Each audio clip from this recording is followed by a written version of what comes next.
Okay, growing up as a kid, my brothers and I, we used to go in the bathroom. My dad wasn't around to get out a scale, his bathroom scale that he used to weigh himself on. And we used to have some fun with that when he wasn't around. We'd jump on, jump off. Sometimes we get two of us on, maybe three, and watch that. The needle would stay in one spot, but then this thing inside would spin. I think it was a disc, and it would show weight. And it was kind of cool, except even at a young age, I don't know if you experience this, I look down on the scale sometimes, it wouldn't be back to zero.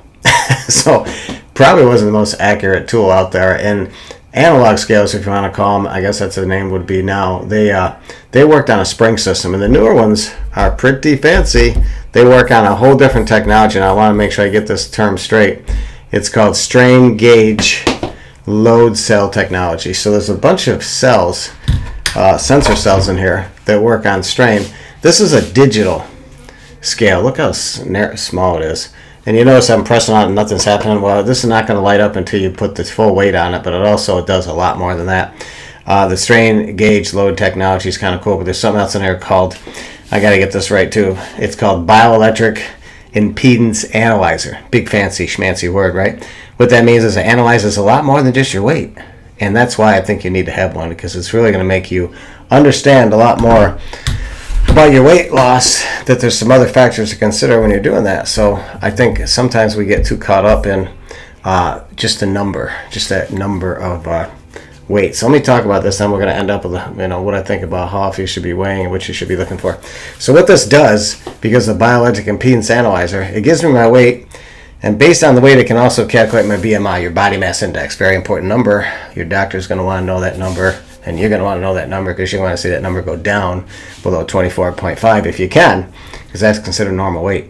It has this thing in there too where you can see your body fat percentage. This is a biggie, because you could have a weight of a certain number, but if your body fat percentage is lower or higher, that means a lot of different things. So you want your body fat percentage to be lower.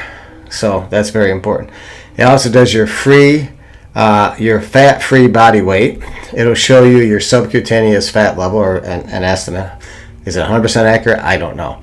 All I know is if I see that trend change, that's a problem, right? So visceral fat, the worst kind, of course.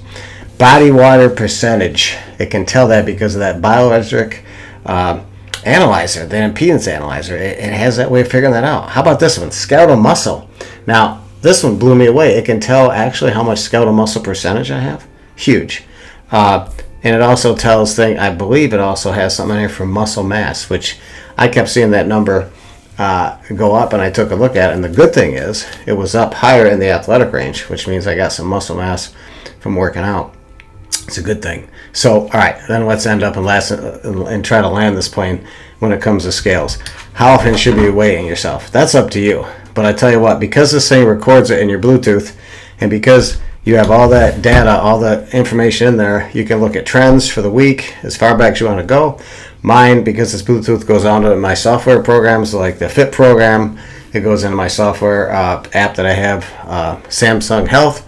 It goes into Google Fit. So all that goes right in.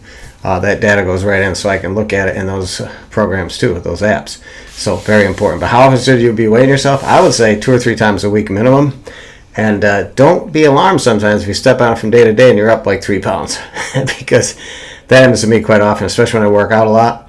I'm prepared when I get on there. I'm probably going to be up.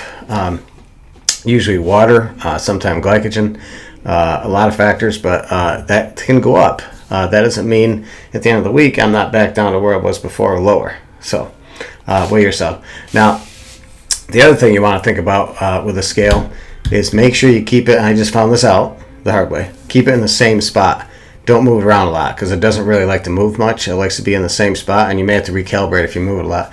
And please be very careful if you don't damage this by dropping it, or sudden jerks on it. Like if you drop it on your floor, a little bit too far, like 4 inches, it's going to cause some damage. So they're not that fragile, but they're fragile enough that you want to be really careful with it, because it's a great tool. And I think once you get this tool, you're really going to be amazed at seeing some trends as you start, watching what you eat, obviously, and your weight comes down, but also your body fat comes down, your muscle mass goes up because you start moving more. It's phenomenal. So, hey, for more information, come to our website, RxHealthyHabits.com, sign up for our newsletter, and join us on a journey to get you to a healthier place, because I tell you what, nothing feels as good as when you get your health in order and you're optimizing your health every day.